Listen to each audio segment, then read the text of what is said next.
What's up YouTube, Capital G here. So we got the Robbie Chan sponsored Mega Pack competition part 2. This is the finals. Grand finals is Heroes versus Heroes. What a shock. I didn't see this shit coming. I thought Heroes were gonna be a good deck, but I didn't think you put 256 players in a room that 2 hero players would come out undefeated on top. So it was actually pretty surprising, but I think a lot of it has to do with just like mainly just the consistent like openings that heroes get. And I think again the ceiling of the deck has been risen a lot by Treatoad. Let me see who's down here at the bottom. Is there an acid in here? Okay, what's it called? Yeah, okay, so this is Dark Law Lover down here at the bottom. This is Pegasus-O at the top. I wasn't sure Pegasus-O ran an endless trap hole, so that's why I was making sure that I knew who was who. But you guys already know that obviously Treatoad Heroes won my event. Let's go ahead and roll this.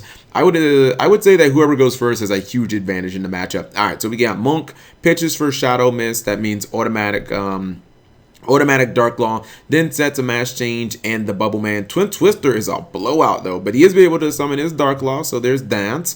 And if you look at Pegasus-O's hand, it ain't so good because he's gonna E-Call, and Dark Law ends up ripping. Dark Law ends up taking out the Shadow Mist. Although I guess he would have tried to go into his own Anki. That was really unfortunate for Pegasus-O that happened. He's got an endless trap hole, a dead soul charge, and a dead mass change. Actually, like most of his fields dead, I assume. All right, so we got 10 goldfish. Then we got the what's it called, the Bubble Man. He tries to go into Treatoad Bahamut Shark, but endless trap hole's played. And that just leaves him with a Dark Law attack. Top deck's Bubble Man, I think he's going to mass change that into Acid. He does, so he can attack over the Dark Law. No, he attacks into Monk. Okay, cool play, cool play. But he has Goblinberg. See, that one of Goblinberg is actually not that bad. And now he's able to go into Castell.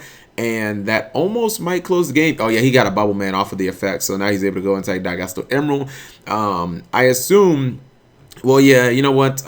Dark Law Lover only plays 1 copy of Bahamut Shark. If he was playing 2 Bahamut Sharks here, guys, this probably would have been a second Bahamut Shark, and then he would have summoned that copy of Treatoad. But again, Bahamut Shark is face down. It can't be flipped face up. So he does go for that Gusto Emerald, draws a dead Hero Lives. Most of, I would assume, the draws are going to be kind of dead at this point with Heroes. I mean, if you top deck a lot of your cards like Hero Lives and like E-Calls, they're really just not that important this many turns in. I think he pretty much already has control.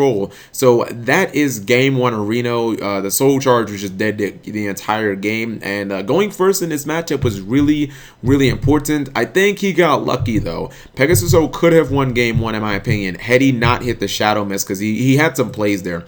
So let's go into game 2, see what exactly happens here. Alright, so we're going game 2. I think this is Pegasus-O down here at the bottom. You always go first in this matchup. 10 goldfish into Monk. Gets Shadow Mist that's already Dark Law on board. Activates that pot. Goes for Utopia and then passes. Now that's a play you don't see very much. Going straight into Utopia. And he sided in a copy of Forbidden Chalice. I guess I could get Pegasus-O's side deck if I wanted. It's not really that relevant now, but this is an interesting field. Like if you would have told me Heroes were gonna make Utopia with Forbidden, I just didn't see that happening. I think that the advantage, I mean, to be honest, it really looks like Pegasus-O. So he tributes the Shadow Mist, so he doesn't have to deal with Dark Law. He can search. He goes Rhotic, E-Call, Goblinberg. Oh, he uses Chalice on the Goblinberg. Activates Pot. Maybe he should have potted first, but no, he is still able to go for Norden. Then he summons his own Utopia, the Lightning. Oh, then activates the Swords of Concealing Light. Think this card has some potential. Puts everything face down. I'm not okay. Puts everything face down, and then he's just gonna attack. I think it's so that he didn't have to use his detach effect. That's what I'm thinking why he did that. All right, but then we have the Castell played off the what was that? I think that was a goldfish, and yeah, it was a goldfish and a Bubble Man. Yeah, you can't go for Bahamut Shark there because Utopia will just run over Treatoad, or it'll run over the Bahamut Shark, and you won't have a good time. So, all right, and looks like he just spun an attack. So now Dark Law Lover doesn't have a field. Hero Lives for Shadow Mist. Interesting. Goes for Anki off the mass change. Now he's going to be the one summoning his Treatoad. And wow, he's in the driving position right now. Gets a mass change. Can't do any more attacking. Well, he doesn't attack Gamecill because Gamecill has 3,000 defense. So Gamecill is actually going to be pretty hard to kill right here. You see Pegasus-O top decked Regeki. The problem is he has Treatoad. So if you throw a Regeki at a Treatoad, you're going to lose your Regeki, and then you're going to get Regeki next turn. So you will literally lose to your own Regeki. So he goes Monk, puts it in defense mode, and goes for the mash change. And oh my god, the master of bait. I remember when this happened during the live stream, everybody went nuts because the monster that you select as your target for mash change doesn't actually end up going to the graveyard. It's not a cost. So he kind of baited Dark Law Levered here because obviously we know that he has the Regeki. So he's able to take that mash change, but then he gets Regeki'd, and then Dark Rebellion Exceed Dragon actually closes the game. Crazy because I don't think a lot of hero variants even play Dark Rebellion Exceed Dragon. So I'm just thinking, well, I guess he could have went into, he had Utopia the Lightning anyways, if I'm not, no, he uses Utopia. Huh. So actually, yeah, he could have been in a bad spot if he hadn't run that random Dark Rebellion, because that was exactly game. All right, boys, let's go to game 3. Wow, this is moving at a super fast pace, like way faster than my other replays. And I believe Dark Law Lover is at the bottom here. Looks like he opened with, I don't actually like this hand. This is, I mean, I guess it's Treatoad. No, it's Treatoad, so that's pretty decent. You know what I mean?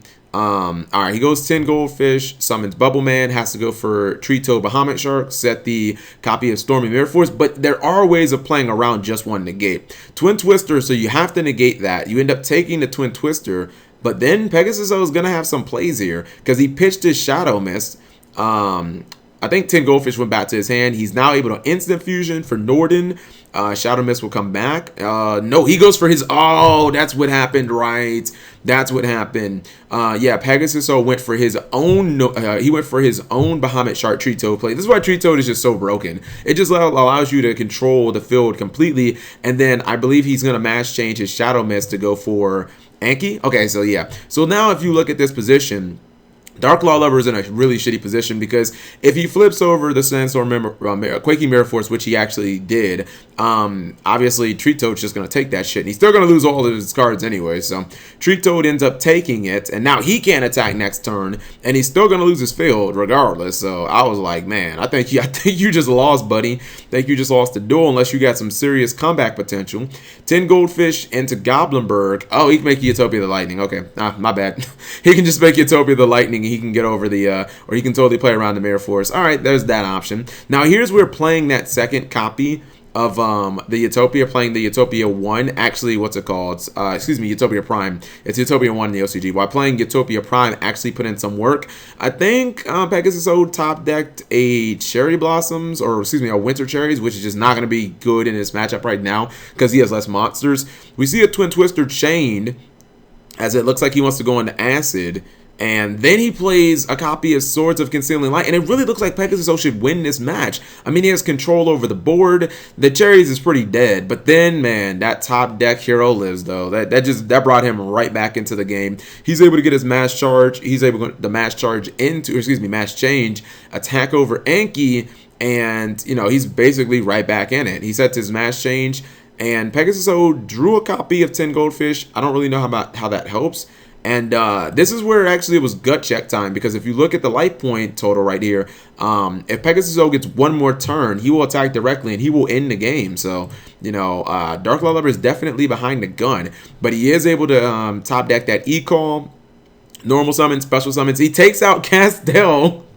He takes out Castell with the Winter Cherries, and he forces him to go into Gaga Samurai. That was obviously not the play that he wanted to do. Now, here's the funny part, right? Pegasus chains, since he detached the Shadow Mist, obviously Shadow Mist effect will activate. Pegasus then chained his mash change to tag out Anki into a different hero. And I believe he's going for Dark Law. So the search, that the Bubble Man search, is actually going to get banished, and he summoned Dark Law in attack mode, or excuse me, then defense mode. So he actually ends up not losing the duel because that damage. Oh no, excuse me, he does end up losing the duel right here. I totally forgot he gets to search mash change, because if he would have been able to get the Bubble Man search, he could have obviously special summoned it and just won the game. But actually, you know what? I was completely wrong. Got hyped for nothing. It didn't matter because Anki's effect still activates, and then he can just tag into he can just special summon his last Dark Law out of his extra deck with Anki's effect and still end up winning the duel. So these hero matches, it's kind of crazy. They pretty much end in like 3 turns or less. There's no stalling, even though these decks run a lot of traps. Traps don't seem to be the determining factor. In fact, I would say a really big factor in this match was Swords of Concealing Light. It seemed to be extremely useful for both players, and I do think going first, if you're ever to make Dark Law and Treatoad in this matchup, like the mirror match, I think it's extremely strong. Unless somebody can, kaiju out it or something like that, that would be super helpful. But let me know what you guys think. This was the finals. It was won by Heroes. No one saw this coming, and again, I think it's a very strong deck. And I think when Invasion Vengeance comes out, I think that will give Heroes the boost that they need to be like a very strong tier 1 deck. Anyways, thank you guys for watching. As always, thumbs up the video if you enjoyed it, and subscribe if you have not already.